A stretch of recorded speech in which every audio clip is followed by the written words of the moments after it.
हे मेरे वतन के लोगों, जरा आँख में भर लो पानी, जो शहीद हुए हैं उनकी जरा याद करो कुर्बानी।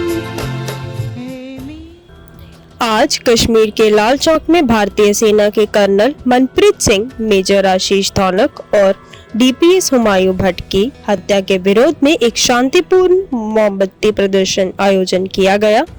यह प्रदर्शन उनकी याद में हो रहा है जिन्होंने आतंकवादियों के साथ मुठभेड़ में अपने जीवन की आहुति दी। जज्बा 24 में आपका स्वागत है। मैं भी श्रीनगर के मेन घंटाघर के पास खड़ा हूँ। तो यहाँ पे अभी कैंडल प्रोटेस्ट हो रहा था कल के एनकाउंटर के हवाले से जो वहाँ पे शहीद हुए हैं। तो लीजिए इनके साथ हम बात करते हैं, तो क्या कुछ कहते हैं देखते हैं। सबसे पहले अपना नाम बताइए। मेरा नाम एडवोकेट शुक्रिया अशरफ खान है। मैं कश्मीर जुडिशरी को बिलोंग करता हूँ। मैं यहाँ पे कश्मीर जुडिशरी के बेहाफी हूँ। किस देश में हुआ? जी, हमारे साथ जो कल वाक़या आया हमारे कश्मीर में, हमारा कश्मीर की बात आप छोड़िए, इस टाइम पूरा हिंदुस्तान रो रहा है। इस चीज़ को हम कैसे कंपनसेट करेंगे उसका किसी को अंदाज़ा नहीं है।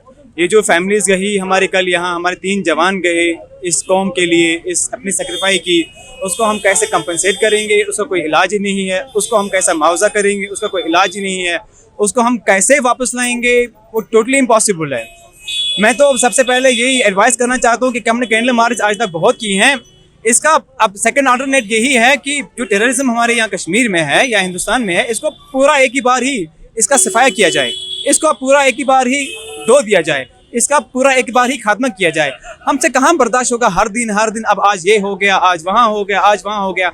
एक जवान बेटा अपने माँ बाप को छोड़ के आता है, कहाँ किसी स्टेट को छोड़ के आता है, हमारे यहाँ सिक्योरिटी प्रोवाइड करता है, हमें हमारी हिफाजत प्रोवाइड करता है। सियाचिन ग्लेशियर में बैठे हैं, करगिल बॉर्डर पे बैठे हैं, अपनी पूरी फैमिलीज को छोड़कर यहाँ पे सर्वाइव कर रहे हैं अपनी फैमिली के लिए। और आप उनको आज रातों रात उनकी लाइफ खत्म कर देते हैं। इतना वो स्ट्रगल करते हैं 33 साल पढ़ के, 35 साल पढ़ के, 40 साल पढ़ के, कुछ अपनी फैमिली को फीड करने के लिए, अपनी सोसाइटी को कुछ देने के लिए, अपने कंट्री को कुछ देने के लिए, और आप रातों रात उसका एनकाउंटर करके उसकी लाइफ खत्म कर देती हो without any justification, without any reason, without any cause. ये कैसा है? इसका हम कितना कंटेम करेंगे? वो मजाल ही नहीं है, उसे कोई लिमिट ही नहीं है, उसे कोई वो ना एक मेजरमेंट ही नहीं है। हम उस चीज़ को कैसे कंटेम करेंगे, कितना करेंगे, कैसे करेंगे? वो पॉसिबल ही नहीं है। और इस जहां में क्या अगले जहां में पॉसिबल नहीं है। चीज़ को कितनी हम इसकी निंदा करेंगे वो बहुत कम है। इस शांति प्रदर्शन का उद्देश्य आतंकवादियों के साथ विनिमय में वायुसेना के कर्नल मनप्रीत सिंह, भारतीय थल सेना के मेजर आशीष धौलक और कश्मीर पुलिस के डिप्टी सुपरिटेंडेंट हुमायूं भट्ट की शहादत को याद करना था। इन वीर सैनिकों ने देश की सुरक्षा के लिए अपनी जान की बाजी मार दी और इस प्रदर्शन के माध्यम से कश्मीर के नागरिकों ने उनके साहस और बलिदान को सलामी दी। सर आप अपना नाम बताइए। सर जी, मेरा नाम सैफुल्लाह फारूक है। आप किस लिए आए हैं? जी, मैं यहाँ प्रोटेस्ट करने के लिए आया था। जो हमारे 3 ऑफिसर्स कल शहीद हुए हैं, मैं उनके लिए उनकी मौत के ऊपर यहाँ पर एहतजाज करने के लिए आया था। बहुत बड़ा एहतजाज था। और आपकी वसातत से मैं उन दहशतगर्दों से ये कहना चाहता हूँ कि जो आप ये कश्मीर के अंदर मौत का नंगा नाच नाच रहे हैं, आप इस नाच को मत नाचिए। आपको छोड़ा नहीं जाएगा। ये 65 का या 71 का हिंदुस्तान नहीं है, ये 2023 का हिंदुस्तान है।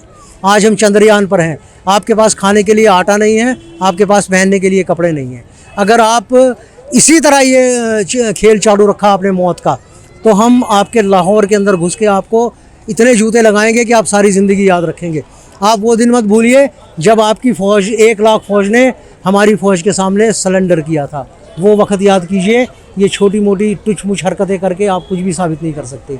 और आपकी वसादत से मैं उन शहदा की फैमिलीज़ के लिए दुआ करता हूँ कि अल्लाह तबारक व तआला उनको सब्र जमील अता फरमाए। इस मोमबत्ती प्रदर्शन का आयोजन स्थानीय लोगों द्वारा किया गया और सभी कश्मीरी जो शांति के पक्ष में है इसमें शामिल होने के लिए आमंत्रित किए गए। इस प्रदर्शन का मुख्य उद्देश्य कश्मीर में शांति और सद्भाव की सुनहरी परंपरा को बचाना है और देश के वीर सैनिकों के प्रति आभार व्यक्त करना था। आज के इस दिन पर कश्मीर के लोग एक संदेश देने के रूप में एकजुट हुए थे, जो कि वो कहना चाह रहे थे वे आतंकवाद के खिलाफ खड़े हैं और शांति की प्राथमिकता को स्वीकार करते हैं। इस प्रदर्शन के माध्यम से वे अपने वीर सैनिकों के साथ खड़े होकर उनकी याद में अपहरण कर रहे हैं, जो देश की सुरक्षा के लिए अपने जीवन की आहुति देने को तत्पर रहते हैं। धन्यवाद। मैं प्रियंका और जुड़े रहें जज्बा 24 के साथ।